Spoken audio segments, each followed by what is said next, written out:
और ईरान इस वक्त बहुत ज्यादा गुस्से में है। जैसे जैसे गाजा में भुखमरी बढ़ने की तस्वीरें सामने आ रही हैं, ईरान में इजराइल पर सख्त एक्शन लेने की मांग बढ़ती जा रही।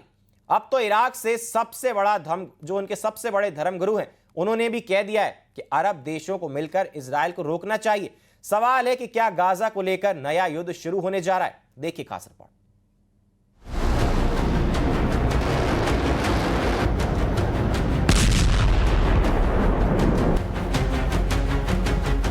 क्या इजराइल पर फिर से फटने जा रही है ईरान की मिसाइल? क्या तेल अवीव और हाइफा में फिर इसी तरह होगा हमला?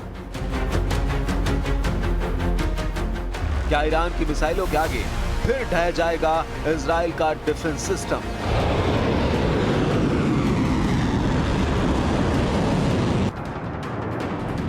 इस बार इजराइल और ईरान के युद्ध की वजह परमाणु अड्डे नहीं, बल्कि गाजा बन सकता है नई जंग का बड़ा ट्रिगर। गाजा के हालात बता रहे हैं कि बर्तन में खत्म हो चुके खाने की तरह अब फिलिस्तीन को लेकर ईरान के साथ साथ यमन की भी बर्दाश्त करने की गुंजाइश खत्म होने जा रही है। नेतन्याहू के सामने फिर से दो मोर्चे सुपर एक्टिव हो सकते हैं। एक तरफ है यमन और दूसरी तरफ है ईरान। दोनों ही फ्रंट इजराइल के खिलाफ युद्ध के लिए दोबारा तैयार हो रहे हैं। यमन में हजारों लोग सड़कों पर उतरकर युद्ध के लिए ललकार रहे हैं, तो दूसरी तरफ नेतन्याहू के लिए फिक्र वाली खबर ईरान से है, क्योंकि ईरान की सड़कों पर अब आर या पार का नारा लगाया जा रहा है। क्या नेतन्याहू इन दोनों मोर्चों पर फिर से युद्ध लड़ने के लिए तैयार है? क्या ये डबल ट्रिगर इजराइल के लिए बहुत बड़ी मुसीबत बनने जा रही है?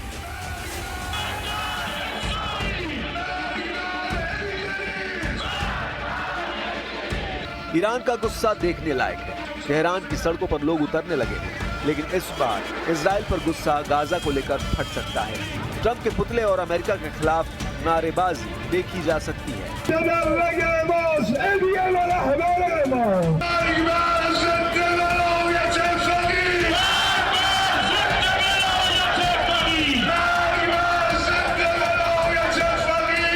ईरान में इजराइल और अमेरिका का सिर्फ झंडा ही नहीं जलाया जा रहा, ये ईरान की मिसाइल वाली वो आग है जो जून के महीने में पूरी दुनिया देख चुकी है।